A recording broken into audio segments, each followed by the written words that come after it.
And away we go. It's the DFS Early Bird presented by Awesemo.com. Dan Strafford and Adam Scher along with you on this Wednesday morning, an 11-game NBA slate. I get to say here on the podcast, congrats on the live final, Adam. Thanks, appreciate it. Always nice to hit the last qualifier, especially when you were going as someone's proxy anyway. It's nice to actually have a team. Right. I feel like it's college and you wrote that 20-page term paper the night before. You nailed it. Yeah, pretty much. Yeah, it was just like, oh well, I'm going, so I may as well try and have a stake in this, and I got there. Though, I mean, that's intriguing in a way of like you were already on your way, your trip's paid for, so it's a little less pressure than someone who maybe was chasing cues the entire season, and we know there are plenty of people who do that.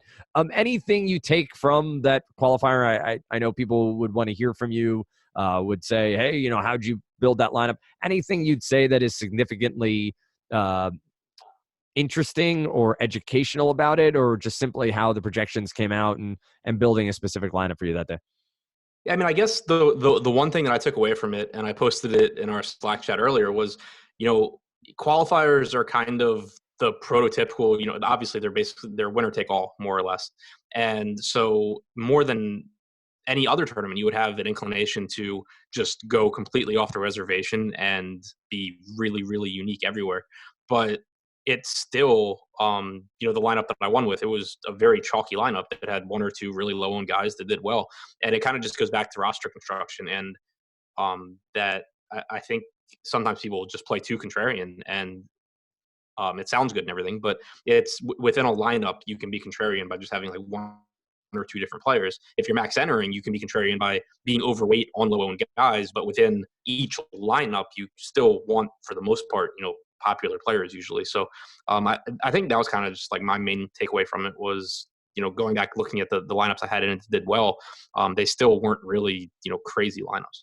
Right. And I think that's a great point overall of one, chalk is chalk for a reason. There is good chalk and bad chalk, but chalk is chalk for a reason. And if they all live up to their billing, you should have a decent lineup. Now, obviously, if everybody's on them, then cash lines move in a certain direction, and you're going to have to be contrarian somewhere. And it doesn't mean you have to be contrarian in all 8 spots or 9 spots, depending on what site you're on. Just maybe 1 or 2 can make that difference. So congrats again. That's this coming weekend out in San Francisco. We'll keep track of that, obviously, here at Awesemo.com. We'll keep track of it over on Twitter as well, and make sure to keep everybody apprised of how Adam is doing out there during the live final on Saturday. Always, the live finals are always a fun experience to try to track and see what's going on. So will be an interesting slate. Do you know what the slate is as of yet? Have they actually locked that down, or is it still up in the air as to what that schedule is? I'm sure they know. I haven't asked. I looked, and I know that there are like 8 games from 7 Eastern until like 9. So I'm assuming it's an 8-gamer. Maybe it's a 6-gamer. Really, the only thing I looked at was I looked to see if the Knicks were on it. They're not. I'm happy.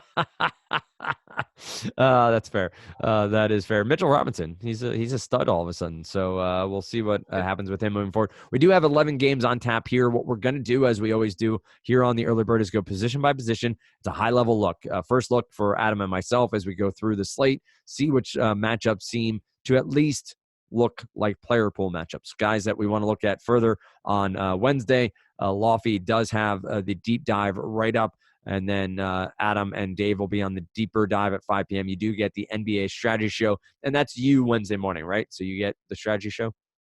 Yeah, I'll be on the strategy show with Josh. So you get Josh and Adam first thing Wednesday morning. Listen to us first, because I need the views and the likes on our videos. That's my ego. And don't forget, comment and like this video. But quick side note on the strategy show is I will be doing it on Friday with Josh, and I'll be on the West Coast. So everyone who thinks they enjoy me being hungover at like 9 a.m., they're going to get me at 6 a.m. on Friday. Oh, man, you're not going to sleep on Thursday night. That's it. It's gonna be an interesting trip. It didn't dawn on me till today, like the time zone thing, and how Yeah, it's going to be a You mess. young millennials and your lack of understanding of time zones, and for those of you who don't know, hosted many a Yeah, podcast with Davis Maddock back in the day, and Davis often struggled with time zones, still does to this yeah, day on Twitter if you follow him. yeah. But No, I get how they work. I just kind of forgot. I understand that they exist, but I may Well, not have thought through. DraftKings is doing like on Friday during the day, they have a food tour wine tasting thing. And so they asked me what I wanted to go to. And I looked and it's like the food tour starts at 2, it starts at noon. We'll be back by 3. And I'm like, okay, cool. I'll do that. And then I'll come back and I'll do the, deeper dive show. And so I told him I'd go. And then like a day later, I'm just like, yeah, never mind. I forgot that 2 means 5. And yeah, Right. that's not. That is true. All right, let's dive into point guard, where obviously there's going to be a wealth of talent on a 11-game slate. Harden is 11-2. You have Luka Doncic here against Indiana at 9-3. Wondering how that matchup sits for you with Indiana struggling a bit of late. Kyrie 9-1 against Portland. Some ruminations and concerns about Kyrie's intent with Boston over the past couple of games. Steph Curry 9-1. Lillard, Russell, Kemba Walker against Houston. No real matchups that stand out as plus outside of D'Angelo Russell at 8-7, but obvious talent here that can supersede the matchup. Who do you have as some of your favorite plays on the top end of point guard? Yeah, kind of an interesting position, like you said, because there's not a lot of good matchups here. I think the guys that stand out for me are Russell because of he actually does have a good matchup against Washington. The concerns would be that Karis LeVert being back. If you look at the numbers over the course of the entire season when they've played alongside each other, Russell's around a 1.2 fantasy point per minute guy, which is good. But when you're talking about a near 9K price tag, it's not great. But he has still, been getting his since LeVert came back recently. It is a good matchup. So I like him. Luka against Indiana. I really don't care who he's playing. Right. If Luka's less than like $10,000, then he's underpriced. I couldn't care less if he's playing like the 2004 Pistons. It doesn't matter. He's that good. If you watched the game the other night when he played against the Clippers, Pat Beverly, Luka hit a step back 3 in someone's face and laughed his way down the court. And so then from that, for the next few possessions, Pat Beverly was picking him up like full court and just like in his pocket. And for 2 or 3 possessions, Pat Beverly knocks the ball away from him and he made life miserable. And then Luka picked up like 10 fantasy points in the next like 2 possessions. It just doesn't matter. He adjusts to whoever's defending him. He figures out how to win. So I think that the price tag on him is still really nice. And then Kemba against Houston, I think, is appealing. Didn't really do well his last time out, but with Jeremy Lamb coming off of the bench, he could move back to the starting lineup now that Marvin Williams is doubtful. But with Cody Zeller being back, Kemba's better, and then also with Lamb coming off the bench, it gives Kemba more usage. So if Lamb is still off the bench, that's a boost. Even if Lamb is back in the starting lineup, I still think that an $8,500 price tag for Kemba in a pretty appealing matchup against Houston is just too cheap. And to be fair, I should have touched on some injuries at the top, but there aren't a ton for this slate. For 11 games, not as many as I'd expect. You do have Antetokounmpo, who is probable, it seems, with that knee, should be back in the lineup. Domantas Sabonis is out for the Pacers, who I mentioned earlier. So you will want to keep an eye on that situation. But there aren't a ton of names that jump off the page as guys that you need to be concerned about when it comes to this slate. Quickly scrolling through just to touch on them here at the top, making sure I'm not missing on anyone. Yeah, we'll touch on them by position. Jaren Jackson Jr. is out. So for Memphis, you could get some more sweet Joakim Noah minutes. He's been good. Ivan Rabb's doubtful too, I think. Yeah, so man, I haven't played Noah yet this year, but it may happen on this slate. Oh, all man, right. it's fun. I saw a New York Knicks beat reporter say Noah's playing really well. The Knicks should probably use some of their cap space on him going into next season. Let's continue on here at point guard, where you do have a mid-tier that may give us a little bit more. Now, obviously, Giannis being back takes some shine off of Bledsoe, but still a plus matchup against Sacramento. You get Brandon Ingram here against New Orleans, who that's a tough nut to crack right now, understanding really what they'll be doing moving forward. You have Collison. Rubio is down here at 6K against the Clippers. And then we get into the likes of Rose and Reggie Jackson against San Antonio, Satoransky against Brooklyn, and Brogdon still in that matchup against Sacramento. Any of these mid-tier guys stand out to you as potential plays? It's kind of an ugly mid tier. I mean, Eric Bledsoe at 6,500 against Sacramento, like you said, with Giannis being back, it takes shine away from him. But the thing to keep in mind is that over the last basically month and a half, he's still been around a 1.2 fantasy point per minute player. He doesn't play a ton of minutes. Normally you're going to get right around 30 minutes from him in competitive games, less obviously if it blows out. But for context, you have D'Angelo Russell, who averages 1.2 fantasy points per minute alongside LeVert this year. You have Bledsoe, who's averaging 1.2 minutes, even though most of his, or 1.2 points per minute, even though most of his minutes come alongside Giannis. And you have Bledsoe for $2,200 less in a pace-up spot, or not a pace-up spot, but a fast-paced game against Sacramento. So I think Bledsoe is still an appealing play. Ricky Rubio at 6K against the Clippers is pretty nice. I don't love either one, but I think that those would be my two favorite plays out of that kind of mid-range group. Feels like a spot where we're paying up a bit. Cheap wise, trying to scroll through here, see if there's any potential value that stands out. Again, not a ton of injuries at present. That could change throughout the day. We are getting into cold and flu season. I kid, more just thinking we're going to get some of these guys sitting. You do have someone like Archie Diacono, who's been playing 27 to 30 minutes. I don't know if any injuries still with Chicago in their backcourt that Dunn went through practice. Oh, so Dunn. Okay, so that would take Archie Diacono out of the mix there. Though Dunn is down to 5,700, which is an intriguing price point to an extent for Chicago Bulls. Any flyers here? Any cheap guys that at least should be on people's radars or ready to move on to shooting guard? So Jeff Teague, last I saw, is questionable. If he sits, obviously Tyus Jones against Atlanta becomes a clear top value play on the entire slate. If Teague plays, Jones becomes useless. Elfrid Payton at 5,200 against the Lakers. Playing 30 plus minutes in what should be a really fast paced game. These two teams just played, and I think that even though the price tag has come up on Payton, it's still a pretty nice spot for him. Yeah, Peyton's a guy that Lofty and I talked about on Monday, and I think is worth just coming back to with so much in flux with Drew Holiday and Anthony Davis. And I know Davis filled up the stat sheet in limited minutes. The usage is going to be up for grabs, and Elf has never shied away from that. So I think it's reasonable to think that he's going to continue to have some upside here. 5,200 isn't going to break the bank. All depends on how the rest of the positions break out. Adam may mention lineup construction, especially on DK.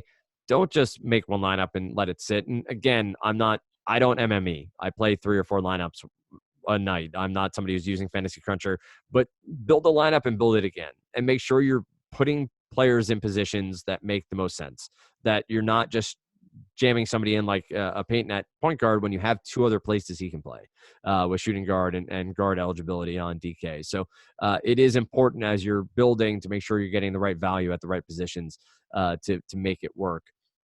Let's talk some shooting guard. Obviously, a lot of holdover here. Harden, Curry, both eligible at shooting guard. Bradley Beal at 8,900 against Brooklyn. Listen, there's a ton of upside for Beal. We've seen it. We've seen the usage. We've seen the shots in the past 2 games, 22 and 25 shots respectively. He's had assists. We're at 6 and 7 those 2 games out. The rebounds aren't going to be there. Steals aren't going to be there, but there's enough peripheral stats maybe on a given night to give him upside. Is 8,900 too expensive for him here, or do you find some potential for Brad Beal against Brooklyn?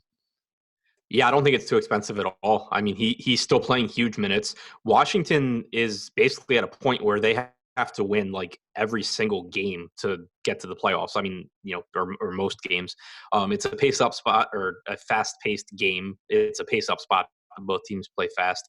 Brooklyn's been pretty good defensively lately, but the extra possession should help. You're still seeing Beal play, if not most of the second half, playing 40-plus minutes in competitive games. Satoransky played 32 minutes last game, but we have seen some experimentation with Beal getting more time at point guard as well, which is even better for him. I think that at 8,900, he's one of the top plays at shooting guard. Washington on the season was at a pace of 102.55. Over the past 10 games, they're at 104.50. Brooklyn sitting at 103.13 over the last 10 games. And again, sample size be damned. I know it's a random choosing I'm making here, but on the season, they're at 100.86. So you do have some definite pace up over the last 10 games for both of these teams as well. So playing at a slightly elevated pace for both of them. Let's continue on as we roll through here. You get DeRozan, you have Zach LaVine, Drew Holiday, and Lou Williams is 7,100. Klay Thompson has a matchup with Miami at 6,600. And then you get into the likes of a Buddy Hield, Chris Middleton, CJ McCollum, who obviously was your pivot, right? The other night in that matchup that got you into the live final. He had 50.75 DraftKings points. And then you scroll into the mid-tier. The low tier, I should say, with the likes of Bazemore and Brogdon and the likes, cheaper. Any love for Donovan Mitchell or DeMar DeRozan, Lou Williams, or Klay Thompson in this upper mid-tier of shooting guard? The upper mid-tier kind of sucks to me. Like the San Antonio-Detroit game isn't really appealing. Donovan Mitchell against the Clippers is fine. The price tag's finally coming down a little bit, but I still think you can do better. Like Mitchell's 8,200 on DraftKings. I'd rather get Bradley Beal because he's probably going to play, 6 more minutes or something like that, even though Mitchell plays 34 or 35. So I'd rather get up to Beal or, save some money on guys who maybe are a little bit risky, but give you the same kind of upside that Mitchell does. So it is a good matchup for Mitchell, but I just don't really want to pay that price. Klay against Miami, again, it's a tough matchup. The price tag's fair. Same goes for Lou Williams. Between the two of them, I would lean towards Williams just because he is kind of the entire offense right now. But the mid-range guy who I actually am most intrigued by is Buddy Hield against Milwaukee. We know that Milwaukee is a good team defensively, but this should be a very fast-paced game between the Kings and Milwaukee. Milwaukee has been one of the league leaders in three-point attempts allowed this season, and they've been one of the worst teams at actually defending the three-point line. And Buddy Hield, we know, has just been, absolutely lights out from three this season. I think it's a spot where you could see Hield, actually have a pretty efficient game. All right, what about cheap and or cheaper options? We get into the mid-tier, the likes of a Kent Bazemore, who is seeing a little bit more run for Atlanta, minutes in the low 30s over the past 3 games. You get Tim Hardaway Jr., now with his new team with Dallas. Listen, Doncic is back, but you're still seeing high 20s, low 30s minutes for Hardaway, and could see some higher usage, taking a ton of threes. Do you like this matchup for Hardaway off the bench if he's there or in the starting lineup? Anybody in the mid-tier or cheap options at shooting guard that stand out? If Jeremy Lamb's back in the starting lineup, I think we can expect around 30 minutes. That would be appealing at $5,300. Bogdan Bogdanovic at 4,900 is fine. Came off the bench last game, had been starting before that. Bagley's playing so well that I assume Bogdanovic just keeps coming off the bench, but I still think you get around 30 minutes from him. So that's fine. And then don't sleep on Joe Harris, who should get 30 to 32 minutes. Washington, one of the worst teams at defending the three-point line. Obviously a fast-paced game here. It could pretty easily be one of those games where Joe Harris just quietly scores, 32 fantasy points. Remember, he also won the 3-point shooting contest, so that's got to amount to something here, right? Across the season. Is there a 3-point shooting slump after, like there is with the home run derby? Oh, that's listen. As most of you know from listening, I hope you've listened for years. I'm much more into fantasy baseball than the other sports. I love covering football and basketball, but my favorite fan theory is the home run derby. That is one of the greatest, and listen, I'm not a complete stats nerd. I'm not a sabermetrics guy through and through. I do enjoy baseball and I do enjoy, but the idea that a player who is in the home run derby, who maybe is outperforming his typical status, is going to crash in the second half. Yes, because of the home run derby. Yeah, it changes swing. Yeah. Totally. He took batting practice, and it was a different batting practice than normal, and it made him bad. Right. He took batting practice that, overexerted himself. He changed his swing. Yeah, you know who changed his swing in batting practice? Ichiro. Ichiro Yeah, did for years and right. was just fine and he's playing again. God bless him at 45. Yeah, I hope to be as active as him at the age of 45, right. but nonetheless, And you is know who goes home run derby all the time is every major league player in batting practice right, throughout the season. Like they right. do it. It's Go fun. go go to batting practice. Go to before the games. Get in there. I know not many teams do it anymore, but get in there. You'll see every single one hitting home runs. Anyway, that is neither here nor there. No, I don't know unless maybe he hitches a little bit more in 3-point shooting contests and whatever. Um, LeBron James is 11-1 at small forward matchup with New Orleans. There is growing what's the right word? Anger towards LeBron, growing disinterest or disdain towards LeBron in LA. We've seen it over the past week or so. The trade deadline, him calling out teammates. Can this way he goes about doing his certain management style persist? Maybe not, but a prime spot here is 11-1 too much for a player that seems disinterested on defense. I mean, I think the matchup is great. I think the price tag is fine. The thing that stands out to me though is we finally have LeBron more expensive than Giannis. And while LeBron will most likely play more minutes than Giannis, and it's not to say that LeBron it isn't comparable, but LeBron's like a 1.5 fantasy point per minute guy. Giannis is the best fantasy point per minute player in the NBA, 1.75 fantasy points per minute. The minutes are somewhat of a concern, but in this particular game against a very competitive Sacramento team at Sacramento, I just would obviously haven't made lineups or anything yet, but I'd Right. be very surprised if I have more LeBron than I do Giannis. That makes sense. You have 11-1 and 11K. That's probably where a lot of your high-end decisions are going to come down to, even on 11-game slate. I know Harden's at 11-2, but it does seem like those two may lean that way. We'll get that question to Adam at the end, and we'll go 9K or above because that's more fun rather than 10K or Yeah, I above, mean, as I've done you're going to best. make me pick between Luka and Giannis. Yep, that's the fun. That's where the fun comes in. Luka is 9-3 here. Quickly, and I know you're just looking at this, but is there a quick thought on Doncic as a point guard or small forward here?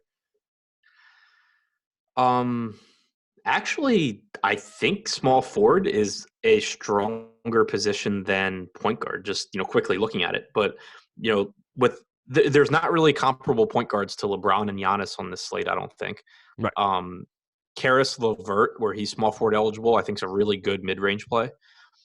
You have obviously Durant and DeRozan that are good plays, and you have Hield, who is a small forward. So I actually think that I probably will get more Luka at guard on this slate than I normally would. Okay. And remember, I pointed out before, we're talking mainly about DraftKings here. That changes over on FanDuel where you don't have MPE, but on DK where you have Doncic, you have 4 positions eligible for Doncic. You have point guard, small forward, guard, and forward. So make the concerted effort to see and move him around and see how he fits and see how that all works out. When you have a power forward eligible, obviously it's only 3 positions. So play with those things as you're thinking through. You have an Andrew Wiggins here at 6,200 against Atlanta. Seems like an upside spot for anybody playing against Atlanta. He's playing 30-plus minutes, but he's a fairly scoring-dependent player. We've seen some rebounding upside from him. 6,200, reasonable, or do you prefer someone like a Tatum at 6K or getting down? You mentioned LeVert already at 5,800. Yeah, I prefer LeVert, but I do think Wiggins is a perfectly fine play. It's anyone who's going to play mid to upper 30s in minutes against Atlanta is a good play, pretty much. And Wiggins being scoring dependent isn't as scary because Atlanta's not a particularly good defensive team. They've done a pretty good job at rebounding, but they don't do a whole lot to stop you in the way of scoring. So I think Wiggins is fine. I still actually would prefer Buddy Hield. I prefer LeVert, but no problems with Wiggins. Bogdanovich, Bazemore, Lamb, the other Bogdanovich here, 4,900. Wes Matthews is 4,500. Torian Prince back in the lineup for the Atlanta Hawks. He has been removed from injury report ahead of Wednesday's game, so he should be back for this matchup with Minnesota. Anybody who stands out as you roll through and see cheaper end of small forward that you like? I think one guy to keep in mind is Miles Bridges, because he's not very productive from a per minute standpoint. But with Marvin Williams presumably not playing, you should see what I expect to happen is Bridges had replaced Lamb in the starting lineup. I expect Lamb to rejoin the lineup and everyone to slide down a spot. So you're going to get Miles Bridges probably playing the 4, which is normally just more productive minutes. And I think that you're going to get probably 30 plus minutes from him at a near minimum price tag. So it's kind of at a point where even if he is a 0.7 fantasy point per minute guy, if you're going to get 30 plus minutes at $3,400, that's pretty appealing if you're looking for value. All right, let's talk some power forwards next. And obviously, Luffy has the deep dive, and then Adam and Dave are on the deeper dive at 5 p.m. You'll get Adam on the NBA strategy show. Again, you watch this one first, even at 2x. That's fine. I don't mind. You watch this at 2x, and then you watch the NBA strategy show. You take a break. Maybe you work, if that's what you're into. And then you watch the deep dive, the deeper dive, I should say, at 5 p.m. You get live before lock with Spags or Josh and one Ed Fear, and they lead you up to lock. I know that's shocking with the title of the show, but they will lead you up to lock. And then we're back with you again Thursday morning. It's EMAC and Dave here on the early bird, right into the NBA strategy show as well with Dave and Josh. So keep it tuned. Awesemo YouTube. Like this video, leave a comment. We always like to read those. We'll read the best ones here on the show, and then we will go from there. Power forwards up next. We obviously start where we started at small forward. LeBron, Giannis, KD. You do get Blake Griffin. Lauri Markkanen's been on a nice run of late. LaMarcus Aldridge coming off back-to-back losses in New York City to the Knicks and to the Nets. Julius Randle and Anthony Davis are similarly priced, which is not something I expected to see 2 months ago. $7,800 for Randle, $7,200 for AD. Let's start there. Is that a price point we can start to think of Anthony Davis as being viable again? I don't think so. 20 minutes it's so little. It's kind of like we talked about with DeMarcus Cousins when he first came back, and he was 5,600 or 6,000 or whatever it was. It gets to a point where, like, as the price tag falls, it's going to get to a point where he no longer is expected to hurt you at that price point. But when you are actively being limited to 20 to 21 or 22 minutes or whatever, there's only so much you can do. Even if you get 2 points per minute, which obviously is phenomenal and not something that is going to happen very often. Cool, you got 44 points. That's good. It's nothing special. So the minutes limit just makes it so tough, even though it is obviously a good matchup. Where else are we going here at power forward? I've liked Markkanen's game a lot of late. John Collins is against Minnesota. Marvin Bagley III has been pretty damn good over the past few weeks and has shown the upside that maybe Sacramento thought they were getting with him in the draft. Bobby Portis has a matchup with Brooklyn. We always talk about forwards and centers against Brooklyn and rebound rates. What do you got for the rest of power forward? Blake Griffin at 8,700. I think he got a price discount because of the quote unquote good Spurs defense. The Spurs are absolutely atrocious right now. So I'm never like a huge Blake fan because I just kind of think he's overrated in fantasy. But the price tag is certainly worth talking about because San Antonio has just been so bad, and you do get so many minutes from Griffin. Julius Randle at 7,800 against the Lakers. He disappointed in this matchup a week ago or whatever it was, but it was just a really weird game where he had, I think, like 3 rebounds or something. I don't expect that to happen again. He played 34 minutes last game. He was someone that I've been trying to keep a close eye on because we know that they are supposedly limiting Drew Holiday's minutes. Right. That hasn't really happened. They are limiting Anthony Davis's minutes, but it doesn't seem like they're doing anything to limit Randle. I think this is a good spot for him. I would expect him to, come closer to a double-double this time with rebounds. So I like him quite a bit. And then, you mentioned Markkanen, and the price tag has finally come up. It's not the most appealing matchup against Memphis, but you have to keep in mind this front court is now Joakim Noah and Jonas Valanciunas. It's not Marc Gasol anymore. Markkanen's playing 37, 38 minutes in competitive games. His rebounding rate is through the roof, especially without Parker or Portis on the floor. And, the price tag rising maybe will scare people away a little bit. I certainly wouldn't expect him to be 45% owned like he was on Monday, but he's just been so good that I have no reason not to like him. You mentioned Valanciunas and Noah with Jaren Jackson Jr. out, Rob questionable / doubtful. Is there any value here from Memphis, or is there just a cavalcade of no names that are worth ignoring? So I haven't seen a status update on CJ Miles, which, as weird as it sounds, matters. But I mean, I think what probably happens is Bruno starts and plays like 24 minutes if he doesn't get in foul trouble. Yep. Which is a huge if. CJ Miles, if he plays, picks up minutes. Chandler Parsons gets minutes. Maybe you get some. You probably do actually get some Noah alongside Valanciunas. We saw them close against the Cavs. They had Nance and Ante Zizic closing, and Memphis went with Valanciunas and Noah. Not quite the same because you have Markkanen, who's a 3-point shooter, as opposed to Nance, who is not. But it wouldn't surprise me for a Memphis team that has nothing to play for to just run those two guys for a few minutes together. So I think it probably kind of just ends up being a mess more than anything. Makes sense, and something to think maybe at center we get some upside from Noah or Valanciunas. We can talk about that now. So let's take that stroll over to center where Karl-Anthony Towns is 10-6 against the Atlanta Hawks. Clear upside here coming off a gigantic game against Sacramento, 34 points, 21 rebounds, 5 assists, 2 blocks. Also picked up 5 personal fouls, but did not foul out. And 3 for 6 from three-point range. Can't be minimized on a site like DK that tracks those 3-pointers as extra points. Drummond has a matchup with San Antonio at 9K. That seems to stand out a good deal to me as an upside play. What do you got at the top end of center? Towns, especially if Teague sits, he gets a nice boost in his assist percentage when Teague's out. But regardless, it's clearly a good matchup against Atlanta. So I like him quite a bit. Rudy Gobert should just absolutely smash against the Clippers. It's Zubats and Montrezl Harrell. Gobert is only 8,200. He should play like 34 minutes. I really like the spot for him. And then, Drummond obviously is just very, very good and should be more than $9,000. FanDuel's done a good job of pricing him up.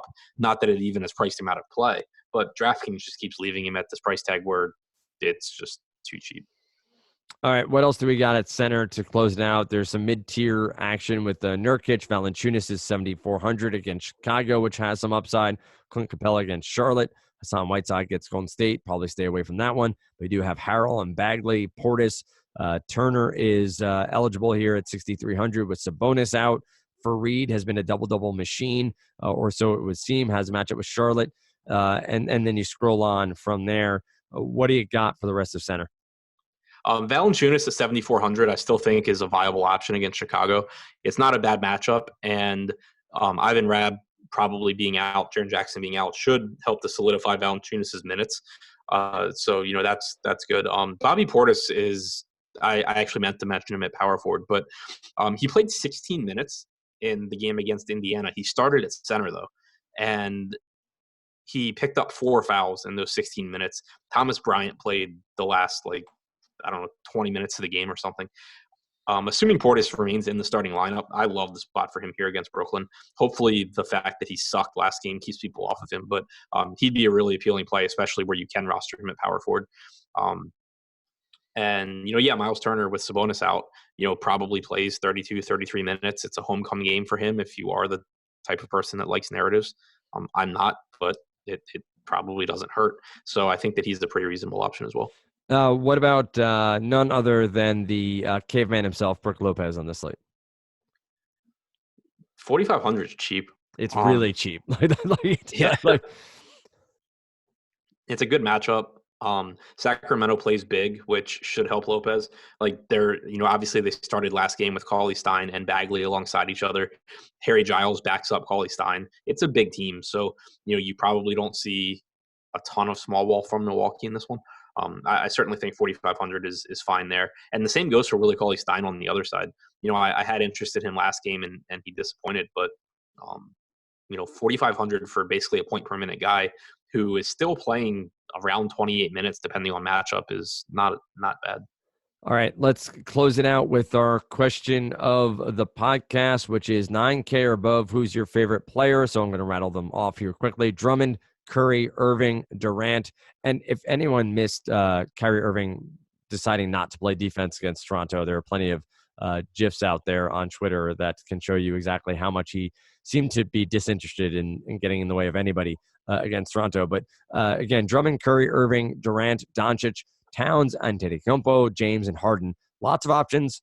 Doncic and Giannis seem to stand out a bit to me.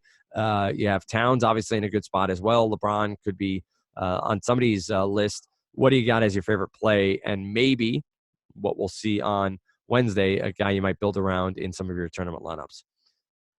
Yeah, I mean, the only reasonable answers to me at this point would be Giannis, Towns, Doncic, or LeBron. I think it's Giannis for me. It's just such a good spot for him. He sat last game. He's rested. I love that it's a road game at Sacramento, and he's just the best fantasy point per minute guy in basketball right now. The price tag has come down. So yeah, I think he's the guy for me. All right. And that's where we'll leave it. You find Adam on Twitter at ShipMyMoneyDFS. You'll find him in San Francisco if you're out that way at the DK Live Final this upcoming weekend. Congrats again to Adam for that. Find me on Twitter at Dan Strafford. Find Awesemo at Awesemo_com for all of our Twitter needs. Find us at awesemo.com. And forgot to mention earlier, but use the promo code EARLYBIRD. Gets you 50% off your first month of content at awesemo.com. With that said, we wish you the best of luck on Wednesday's slate of games. And then you get Emac and Dave Thursday morning right here on the DFS Early Bird, presented by none other than Awesemo.com.